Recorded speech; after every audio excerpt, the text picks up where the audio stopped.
Good afternoon बच्चों, आगे पढ़ना चालू कर रहे हैं अपन। मेरी बात सुनिए। डेफिनेशन चल रही थी अपनी जीएसटी के अंदर। डेफिनेशन में कंसीडरेशन, बिजनेस, गुड्स, सर्विस, इनकी डेफिनेशन अपनी हो गई है। अब इसके बाद अपन फर्दर चालू कर रहे हैं। मेरी बात सुनिए, अभी सप्लाई ही चल रहा है, ठीक है। मैं एक बार वापस रिव्यू दे रहा हूं आपको।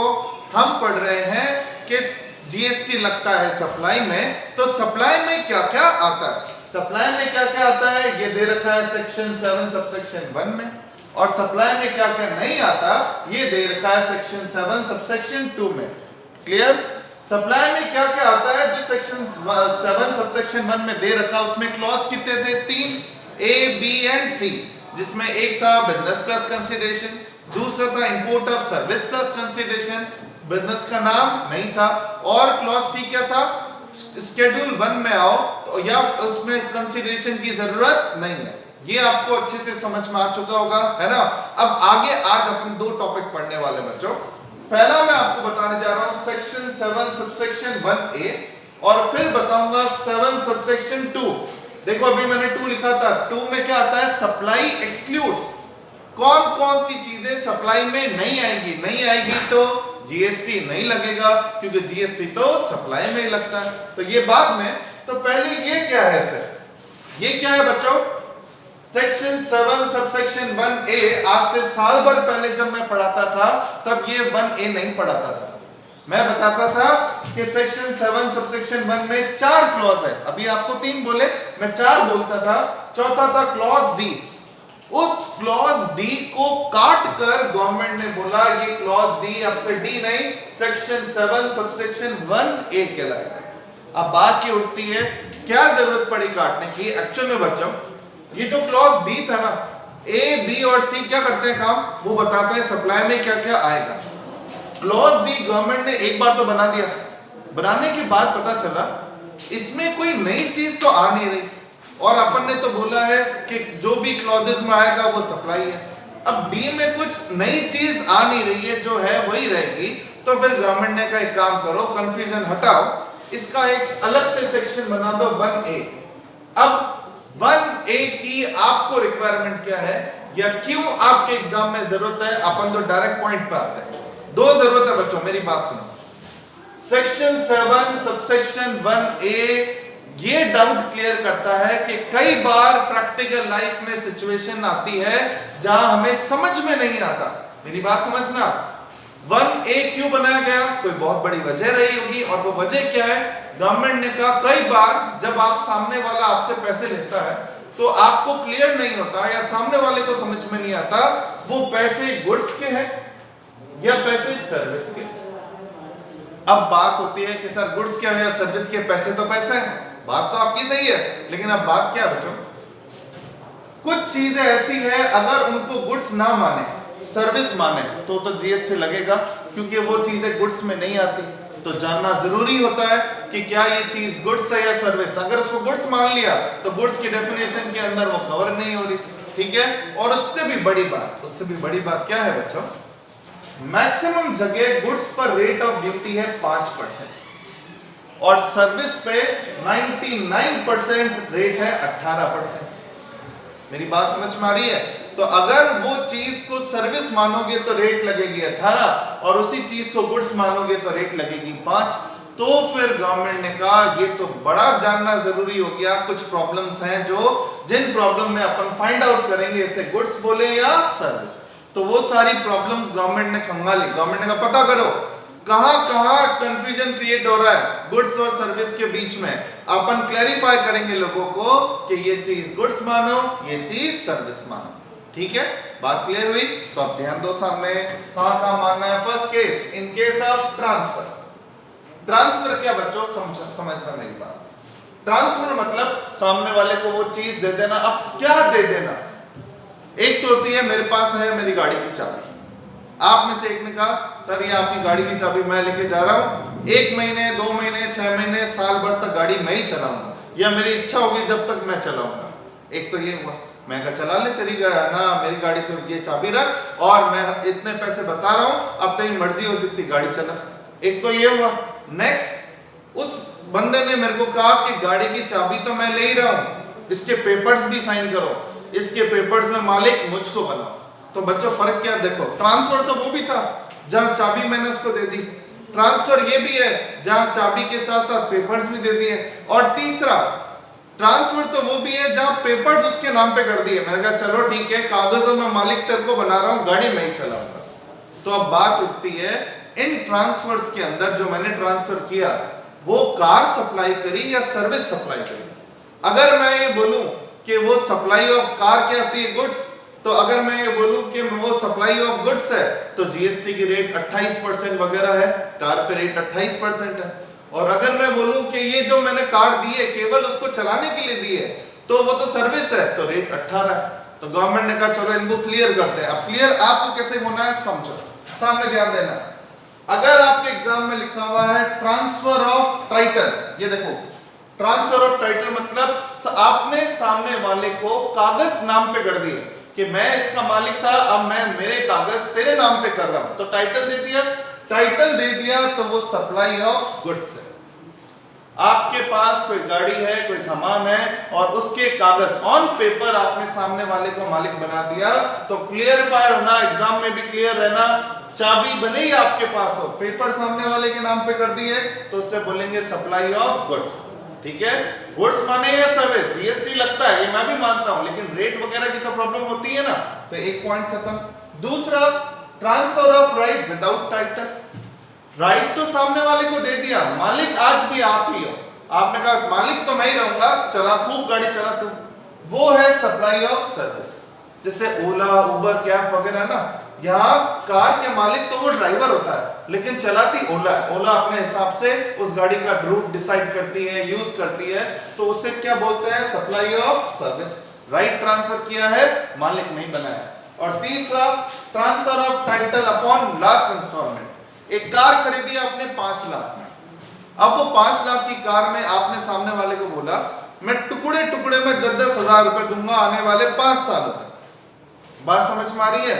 तो टुकड़े टुकड़ा अब आप कहोगे सर ये तो हायर परचेज हुआ, ये तो इंस्टॉलमेंट हुआ, और इंस्टॉलमेंट में तो मालिक 5 साल के बाद बनेगा। ये गवर्नमेंट कहती है कोई बात नहीं, लेकिन जो इंटेंशन है उसका मालिक बनने का है, भले ही on the right title transfer last instalment में होगा, लेकिन इंटेंशन क्या है, गाड़ी खरीदने का।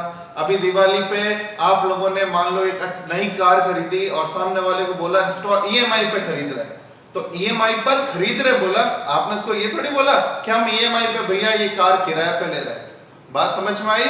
खरीद रहे हो तो वो क्या है, सप्लाई ऑफ गुड्स। तो ये ट्रांसफर का पॉइंट खत्म हुआ बच्चों।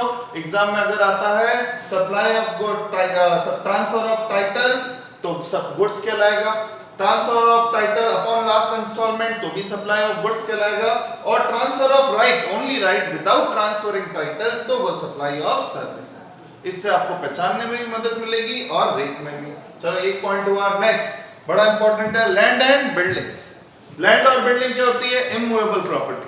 अब बहुत इंपॉर्टेंट पॉइंट बताने वाला हूं बच्चों, आप लोगों को मैंने टैक्स सब्स्टिट्यूट वाला पॉइंट बताया था, जहां मैंने आपको बोला था इमूवेबल प्रॉपर्टी पर जीएसटी नहीं लगता, और मैंने बोला था क्यों नहीं लगता, क्योंकि स्टैंप ड्यूटी एक टैक्स है जो आज भी पहले की तरह लग रहा है। तो स्टैंप ड्यूटी लग रही है तो जीएसटी नहीं लगेगा। अब बात आती है सर स्टैंप ड्यूटी किस पे लगती है, वो लगती है purchase and sale of immovable property.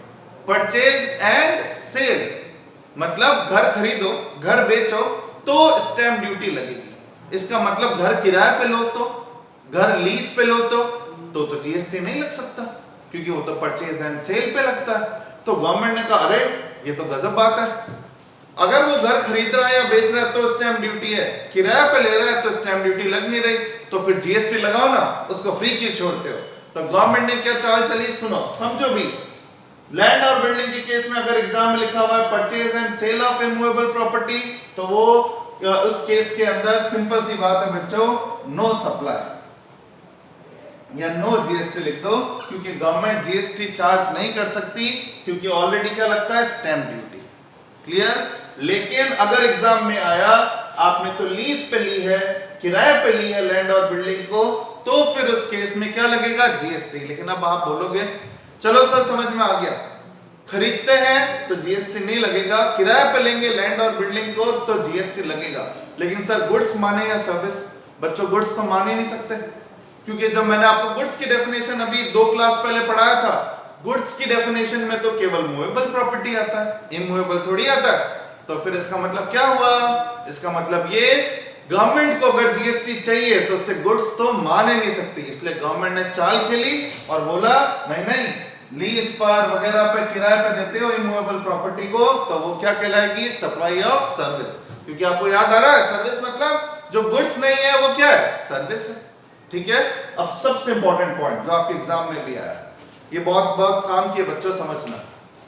आपने जैसे एक आशापूर्णा का नाम लेता है, आशापूर्णा बिल्डर्स वगैरह फ्लैट्स बनाकर बेचता है। एक बहुत इंपॉर्टेंट पॉइंट बताने जा रहा हूं बच्चों, ये लोग अपन को बेवकूफ भी बनाते हैं जबकि एक्चुअल में कानून ये है। अब क्या पॉइंट है समझो।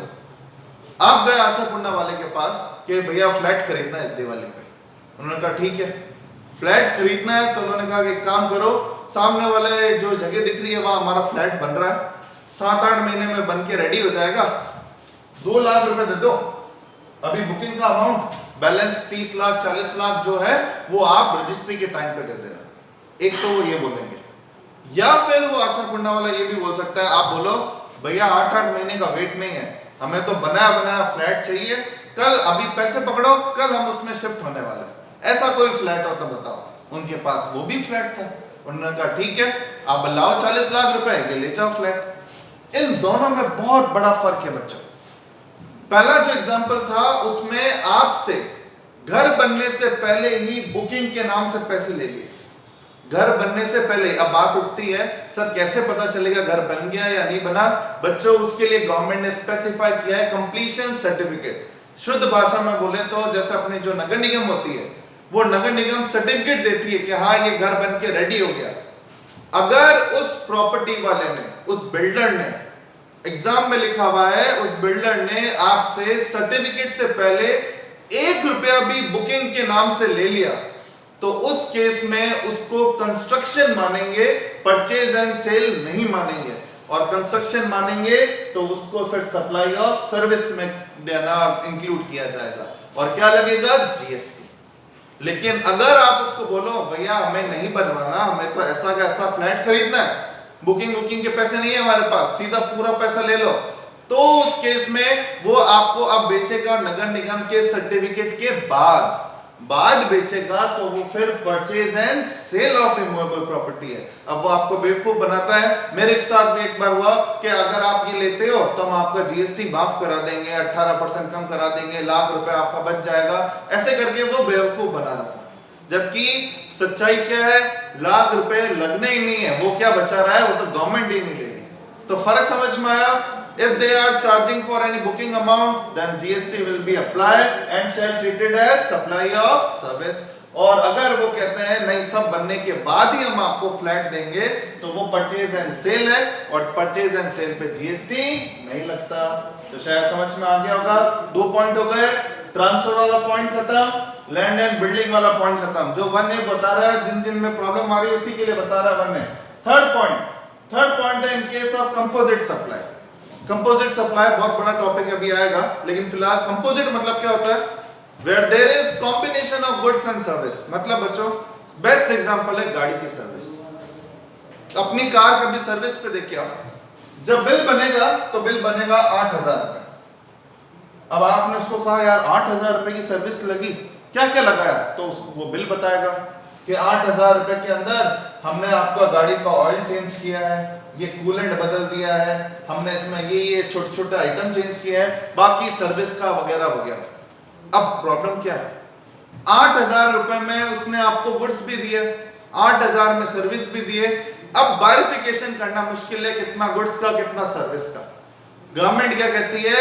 ये केस है कंपोजिट सप्लाई का। कंपोजिट सप्लाई मतलब combination of goods plus service. बहुत बड़ी डेफिनेशन अभी आएगी, लेकिन अभी क्या रखना है? जहां गुड्स प्लस सर्विस के मिक्स में पैसे लिए जाते हैं। उससे बेस्ट एग्जांपल है आपका रेस्टोरेंट। आप किसी भी रेस्टोरेंट में खाना खाने जाओ, आपने पनीर की सब्जी ऑर्डर करी, वो पनीर की सब्जी आपने देखा रेस्टोरेंट बहुत 3 स्टार है, 5 स्टार है, उसने कहा पनीर की सब्जी है 550 रुपए। अब बच्चों 550 रुपए की वो जो पनीर की आपकी एक प्लेट सब्जी आई है, वो 550 रुपए अगर घर में बनाए तो कितने में पड़ेगी? शायद 50 रुपए में।